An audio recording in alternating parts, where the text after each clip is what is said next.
ব্রাহ্মণবাড়িয়ায় গনিয়াউক দরবার শরীফের উদ্যোগে পবিত্র আশুরা উপলক্ষে মহরম পালিত হয়েছে। আজ সকাল 10টা থেকে এই মহরমের মিছিল যাত্রা শুরু করে। এই মহরমের মিছিলের যাত্রা শুরু করেন গনিয়াউক দরবার শরীফের ভক্তবৃন্দরা।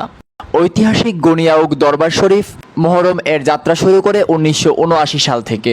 হযরত সৈয়দ আবুল কালাম বাবুল চিশতি আল হুসাইনি সাহেবের মাধ্যমে এই মহরমের যাত্রা শুরু হয়।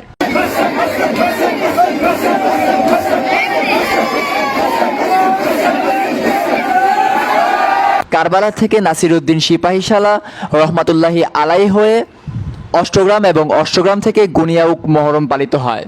আর প্রকৃতপক্ষে তাদের এই শহীদ হওয়াকে বুকে লালন করে গনিয়াউক দরবার শরীফের তারা মহরম পালন করে।